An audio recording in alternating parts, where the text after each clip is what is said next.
konsep ibadah sendiri, kita masuk dalam peribadatan. Sebelum kita masuk, coba kita bangun dulu persepsi pemahaman tentang ibadah itu seperti apa secara utuh. Jangan ada kegamangan di tengah-tengah. Sebelum kita masuk, kita paham dulu. Kita mau ke Jerman, ya harus tahu Jerman itu di mana. Dikiranya Jerman itu sebelah baratnya Pleret dikiranya. Jajaran Palimanan. Iya ya, itulah banyak sekali orang beranggapan salah. Dikiranya ketika saya di Libya, dikiranya Libya itu dekat dengan Ka'bah, dengan Mekah. Pengen ketemu, ya naik pesawatnya 4 jam dari Libya ke Mekah mah. Ya nggak tahu kan, dia nggak tahu peta. Jadi kita sendiri sebabnya kenapa kita menjadi kacau balau, karena kita tidak bisa membangun persepsi yang seutuhnya. Iya, dengan segala konsekuensinya. Jadi begini, konsep besar saya bahwa istilah ibadah itu bahasa Indonesianya adalah pengabdian. Abada ya'budu ibadatan itu pengabdian. Kalau dia mengabdi kepada negara namanya abdi negara. Kalau mengabdi kepada uang namanya abdi uang. Kalau mengabdi kepada Allah namanya abdi Allah. Lalu seperti apa pengabdian itu? Ya semua gerak kita, ucapan kita, pikiran kita, perasaan kita, keringat kita, semuanya ditujukan untuk siapa? Jadi yang dimaksud dengan ibadah itu bukan ritual, tapi nanti menjadi masalah. Kalau ibadah itu dalam artian bentuk kerjaannya, maka kita mengatakan sholat ibadah, puasa ibadah, zikir ibadah, dagangan kerja, ke kantor kerja. Nggak jelas nanti, ujung pangkalnya nggak jelas. Jadi apa sih ibadah itu? Apa sih ibadah itu? Yang membedakan antara ibadah dan kerja adalah duluan kita, majikan kita. Yang jadi majikan siapa? Majikanmu siapa? Allah. Maka ketika majikanmu Allah dan semua apa yang kau kerjakan untuk majikanmu, maka apapun yang kau lakukan itu semuanya ibadah. Termasuk kencingnya, beraknya, kentutnya juga itu semuanya ibadah. Tetapi kalau majikanmu bukan Allah, majikanmu adalah jabatan kekuasaan, sekalipun kau bagi-bagi duit, itu bukan sodakoh namanya. Iya. Betul enggak? Jadi sekalipun sholat kamu, haji kamu, kalau majikan kamu bukan Allah, ya bukan ibadah namanya. Itu sih persoalannya. Nah, jadi artinya bahwa saya melihat orang sederhana, tukang macul. Tapi saya merasakan ini orang beribadah kepada Tuhannya. Dia menghitung sendiri mana yang halal, mana yang haram. Di tengah dia ngisi bak kamar mandi nenek saya, sedang karena musim panas jadi ngambil air dari sungai, ngisi bak karena sumurnya kering. Di tengah mengisi air itu nenek saya memanggil dia suruh makan nasi goreng. Dia itu makan dulu, nggih wakaji makan. Dia makan nasi goreng. Setelah makan di kamar mandi lagi, diukur lagi, tinggal sekilan lagi, belum penuh kamar mandinya. Dia bilang harus dipenuhi supaya nasi goreng yang saya makan menjadi halal. Dia menghitung kok. Dia bukan kiai, dia buruh tani, tapi dia menghitung sendiri. Kenapa? semua yang dia lakukan adalah untuk Allah. Bukan untuk ini. Begini maksud saya. Di dunia kita punya dunungan, punya majikan, punya bos, punya atasan. Oke, secara birokrasi kita melaksanakan perintah majikan. Tapi semuanya dari presidennya, gubernurnya, bupatinya, punya, camatnya, tukang beca, semuanya adalah ibadullah. Semuanya bekerja kepada Allah. Majikan kita hanya satu. Hanya Allah. Jadi kita adalah sama sebagai hamba Allah. Ini ibadah ini sendiri sesungguhnya punya pandangan filosofis menuju membangun peradaban berdasarkan persatuan dan kesatuan berdasarkan kesetaraan. Ini yang belum banyak dipahami oleh orang. Kalau kita beragama Islam dengan majikan saya baca bahasa bilang perdomak, nggak ada urusan dengan kamu. Engkau juga hamba Allah, aku juga hamba Allah, sama kok. Hanya beda posisi saja di dunia. Hebat nggak begitu? Iya. Nah di situ yang jadi persoalan semacam ini.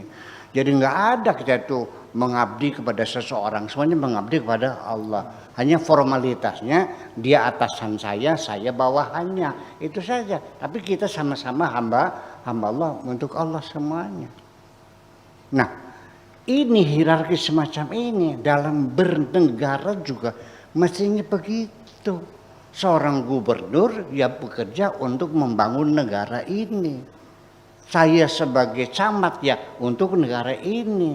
Saya gubernur bupati ya untuk negara ini. Jadi jangan Anda mempermainkan saya untuk kepentingan pribadimu. Ini semua untuk negara. Jadi semuanya kalau tujuannya sama, tidak mungkin kita berantem dong.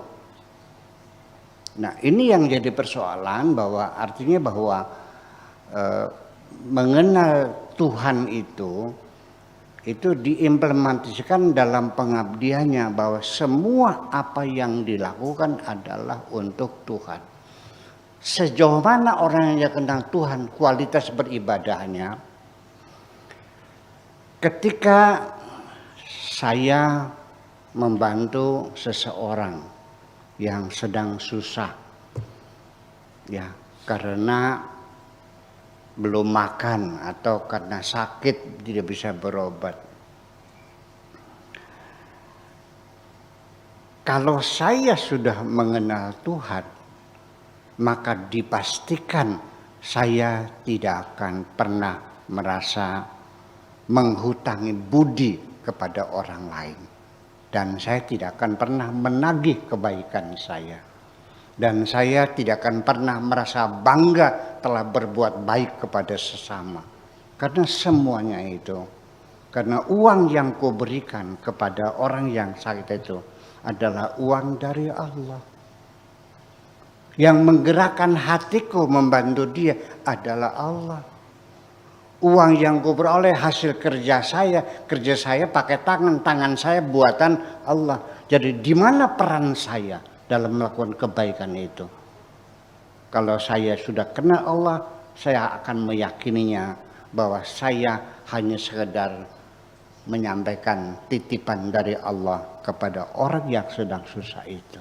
Ketika orang itu berterima kasih, saya katakan Anda salah alamat. Bukan berterima kasih kepadaku, berterima kasihlah kepada Tuhanmu.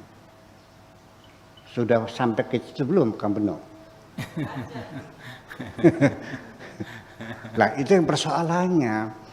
Tetapi nanti pada akhirnya kita juga jangan take it for granted karena niat kita sudah baik, seperti terjamin akan dapat pahala, ya, dapat imbalan Tuhan. Pertama, orang yang sudah kenal Tuhan pasti dia tidak akan pernah mengharapkan imbalan apapun. Ya, I do it just because I love you. Kulakukan ini karena aku mencintaimu. Itu yang jadi persoalan. Tetapi ingat lagi, saya ulang lagi supaya jangan lupa. Ini kita lagi cerita niat yang baik, persepsi yang benar. Sebelum kita melakukan sesuatu kita mesti paham dulu, karena akan menentukan kualitas. Sampai tidur juga kualitasnya berbeda. Ingat bahwa tidak semua niat baik kita itu mulus sampai akhir.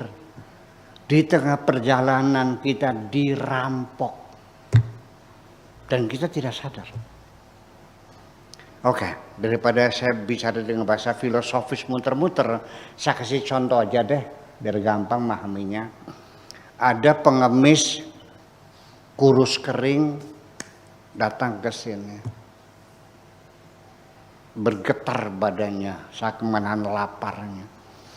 Tuhan menggerakkan hatiku, tolonglah hambaku yang susah itu. Baik, sami'na wa ata'na. Baik, kutolong wahai Tuhanku. Saya ambil uang. Berapa ya wahai Tuhanku? Kasih 200.000. Iya kan? Di tengah saya akan menyerahkan uang itu, iblis datang. Tercium gak bau busuknya orang itu? Tercium. Itu lihat lalatnya, bawa penyakit. Bau busuk. Hampir mau muntah saya. Segera kasih uang, suruh dia pergi. Akhirnya saya kasihkan uang. Nih, silakan, udah. Saya bersodakoh atau ngusir orang? Musir orang. Dirampok kita kok. Tulisannya mengusir orang, bukan sodakoh. Silakan nanti lihat di kitabmu, kejahatan, mengusir orang. Tidak semudah itu kehidupan ini. Saya juga sering, dan bukan katanya, digoda semacam itu. Karena ada orang lagi susah, ketika saya bantu, kebetulan lagi banyak tamu, saya disuruh oleh iblis, suruh membantu orang itu di depan tamu yang banyak, dihitung satu-satu. Saya mau bantu uang 2 juta. Saya hitung ratusan. 1, 2, 3, 4, 5, 6, 7, 8, 9, 10. Nih juta ya. 1, 2. Lagi pamer pada mereka. Pengennya begitu.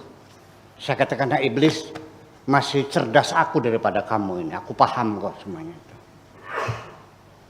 Kita tiap hari. Inna syaitana lakum aduwwum mubin, setiap hari